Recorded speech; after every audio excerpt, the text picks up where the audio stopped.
Il n'a pas dérogé à la règle. Premier ministre honoraire Jean-Michel Sama Lukonde a déposé la déclaration de son patrimoine à la Cour constitutionnelle dans le délai imparti, soit dans les 30 jours ayant suivi la cessation de ses fonctions. Jean-Michel Sama prêche par l'exemple dans un contexte où la culture de la transparence de la gestion de la res publica devient de plus en plus rare. C'est un exercice que nous faisons en entrée de fonction.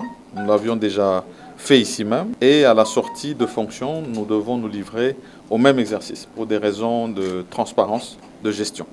Et donc, nous nous étions déjà inscrits dans la droite ligne de la bonne gouvernance parce que cela nous avait été demandé par son Excellence, Monsieur le Président de la République, son Excellence Félix-Antoine Tshisekedi Tshilombo, et nous avons voulu nous conformer à cette exigence qu'il nous a donnée. C'était une exigence demandée non seulement au Premier ministre, mais à tous les membres du gouvernement.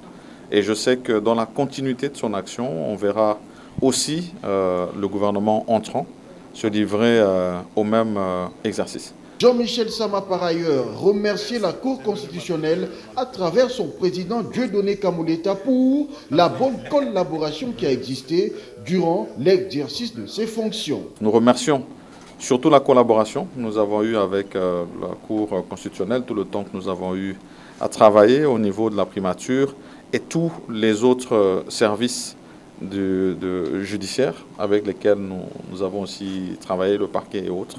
Et donc ici, on était là, dans ce cadre-là. On a été vraiment accueillis, non seulement par le président de la Cour constitutionnelle lui-même, avec beaucoup de courtoisie, et par la même occasion, c'était aussi un bon moment pour saluer le procureur général de la République. Pour rappel, à son entrée en fonction, le Premier ministre honoraire avait déposé la déclaration de son patrimoine auprès du greffier de la Cour constitutionnelle le samedi 22 mai 2021.